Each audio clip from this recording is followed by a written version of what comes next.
What if I told you that 2025 is shaping up to be an absolute powerhouse year for gaming, and all signs point to Sony leading the charge? From major upgrades to the PS5 lineup and the resurgence of single-player titles, to whispers of a new handheld console and incredible sales momentum, Sony is setting the stage to dominate. Here's a look at the biggest stories showing just how and why PlayStation plans to make 2025 its best year yet. Before we dive into the news, here's the question of the day. Do you think people are trying too hard to downplay the PS5 Pro? Here's my take. I've seen people quoting parts of reviews out of context just to make the PS5 Pro look less impressive. Or they're giving examples of games that already benefit from Game Boost mode on the PS5 Pro, like Black Myth Wukong or Elden Ring, to suggest it doesn't add much. But about Black Myth Wukong, if Game Science doesn't release a PS5 Pro patch to actually fix performance on the base PS5, I'll be the first to say it. They're way overrated. I recently went back to God of War 2018, and let me tell you, it looks far better than Black Myth and runs at 1800p and 60 FPS. Then there's the idea that it's pointless to buy a PS5 Pro without a 120Hz QLED TV. Honestly, just get the PS5 Pro if you're upgrading from a PS4 Pro or a mid-range PC. You can totally enjoy it on a 1440p screen and upgrade later. It's just like when the PS4 Pro launched. Everyone said it wasn't worth it without a 4K TV. It's the same BS again. My advice? Get the PS5 Pro now. Worry about upgrading your TV when you're ready. But that's just me. What do you think? Yes or no? Are YouTubers and forums downplaying the PS5 Pro? And I'm talking to those who've actually bought it and played on it. All right, let's jump into the news. Let's start with PS5 Pro selling better than expected. Here's the story. Sony's CFO, Hiroki Totoki, recently hinted that the PS5 Pro is doing just fine, and even a bit better than expected. Totoki said the PS5 Pro is performing slightly stronger than the PS4 Pro did during its launch period back in 2016, despite being a high-end product with a pretty hefty price tag. Interestingly, Totoki was modest about it, mentioning he's under the impression that things are looking up for the PS5 Pro. But even with this soft approach, the data backs up that it's meeting and even exceeding Sony's cautious sales targets. With its $700 price point, it's not exactly cheap, but Sony didn't expect large sales to begin with. It's a premium console designed for core fans, so they knew it wouldn't be a mass market thing right out of the gate. A lot of people thought the high price and the incremental upgrades wouldn't justify the jump for most players. But so far, that doesn't seem to be slowing things down. Sony's sales projections are healthy, and Totoki's cautious optimism hints that the console's finding its audience just fine. Now, how many of those PlayStation 5 Pros have ended up with scalpers is anyone's guess. But this time, they're having a tougher time profiting off resales. There's so much stock out there in some markets that resellers are sometimes being forced to sell at a loss.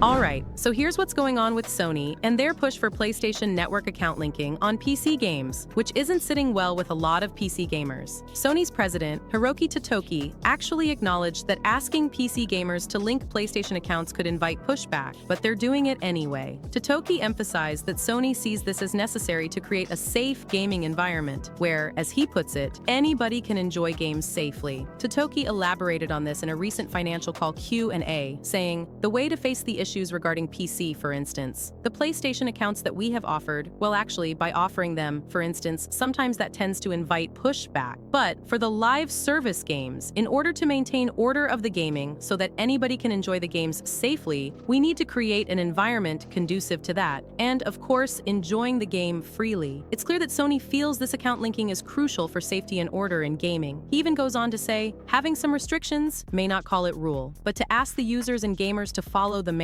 those manners are very important, and we have to continue to seek the best way to achieve this. Now, Totoki's emphasis on live service games in his reasoning makes sense for multiplayer titles, where Sony has to keep tabs on player interactions. But things get murky when we look at single-player games like Horizon Zero Dawn Remastered, which just dropped on PC and also demands a linked PlayStation account. Sony frames this as offering accounts, but since it's mandatory, that wording feels a little off, possibly due to translation quirks. This isn't the first time account linking has caused drama. For instance, Helldivers 2 on PC initially had technical issues that prevented account linking, and players were actually pretty happy with that setup. Then, when Sony made account linking mandatory, players pushed back hard, and this pushback isn't just limited to Helldivers 2. On Steam, games like Horizon Zero Dawn Remastered and God of War Ragnarok prominently warn about account requirements, which frustrates a lot of PC gamers who don't see why they need another account just to play a single-player game. Compared to playing Xbox games on PC, which usually don't require this sort of additional account management, Sony's approach feels more restrictive to some players. PC gamers often don't like to add unnecessary accounts, especially when those accounts bring possible server issues or extra steps for something as simple as launching a game on their own computer. Sony seems determined to bring the PC experience more in line with its PlayStation ecosystem, even if it annoys PC gamers along the way. And while it's understandable for live service games to require a linked account to manage multiplayer interactions, it's a tougher sell for single-player games. For now, it looks like Sony is prepared to keep pushing this, even if they face continued pushback.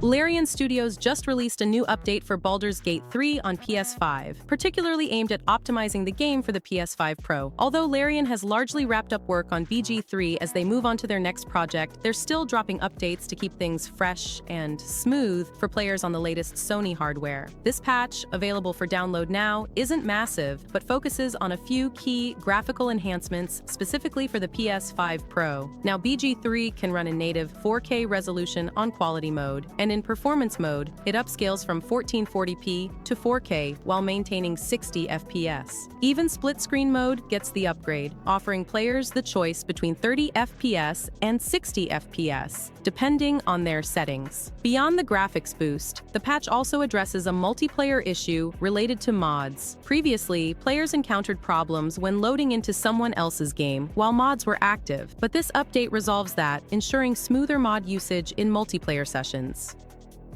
Astro Bot is shaping up to be a modern PS5 classic. This critically acclaimed platformer has captured fans' hearts by celebrating PlayStation's legacy with plenty of charm and fun. In just 9 weeks since its release on September 6, 2024, Astro Bot sold over 1.5 million copies, making it a huge hit for Sony. What's especially interesting is that Astro Bot seems to be drawing in new audiences. Nearly 37% of buyers hadn't purchased a PlayStation first-party game in the past 2 years. Its family-friendly appeal also attracted younger players and families, helping to broaden PlayStation's user base. Sony sees Astro Bot's success as proof that single-player games remain a core strength, providing reliable hits thanks to strong IPs. Sony said they're focusing on a balanced approach, pairing single-player games with live service titles to optimize success and manage risks. Astro Bot's performance isn't slowing Sony's live service plans, but they are committed to keeping the single-player momentum going. They're planning a major single-player release every year, beginning with Ghost of Yotei. Critics loved Astro Bot too. It's packed with creativity, love for gaming, and fresh gameplay. In a review by Sean Joshi, the game was hailed as an oasis among sequels, calling it an absolute masterpiece packed to the brim with charm.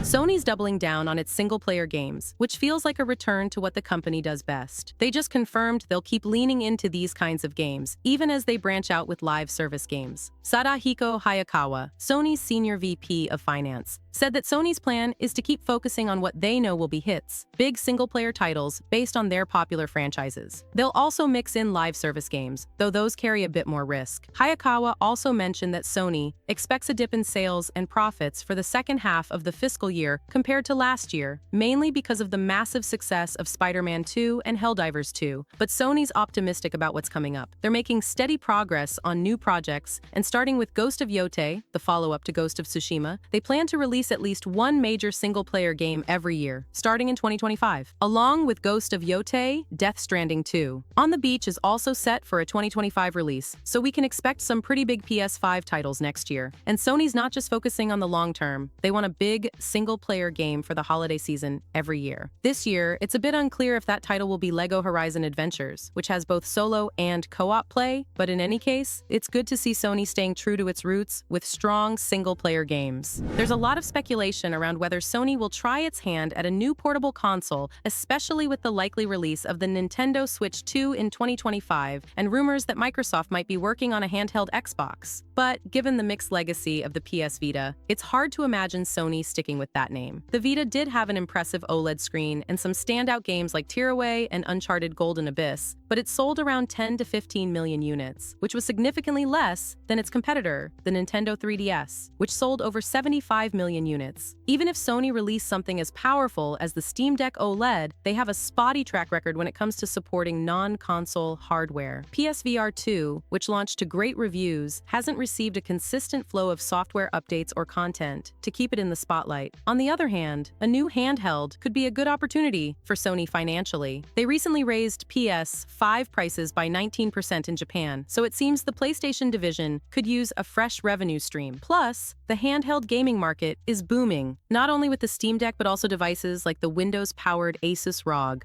The rumor originally came from the YouTube channel Moore's Law is Dead, which reported back in February 2024 that Sony might be working on a device that could potentially run PS5 games, a claim that seemed unlikely to some, partly because the channel's industry leaks haven't always been consistent. The PS5 Pro reveal, however, has given Moore's Law is Dead a boost in credibility. In a recent live stream by PS5 architect Mark Cerny, many of the specs the channel had previously leaked, like the 2TB SSD and enhanced ray tracing capabilities, turned out to be accurate. This has led fans to take a second look at Moore's Law is Dead's report about the handheld console, often referred to as the PS Vita 2. According to the channel, Sony has even ordered prototype components from AMD as of early 2024. The rumored handheld is said to be a standalone device that might play PS4 games and even select PS5 games with visual downgrades to make them compatible. This would set it apart from Sony's recently released PlayStation Portal, which only functions as a remote play device. A handheld with these capabilities would likely be a good deal more expensive than the Portal, which sells for $199.99, because it would need to be much more powerful. Adding to the intrigue, Russian journalist Anton Logvinov recently mentioned hearing that Sony is working on a portable console that could handle PS4 games, suggesting there may be some foundation to these rumors. If this device ever sees the light of day, it could be positioned as a dual-function device, capable of playing games locally and also working as a secondary screen for the PS5, similar to the Portal. However, until Sony provides more details, it's all just speculation, albeit speculation with a growing bit of evidence behind it.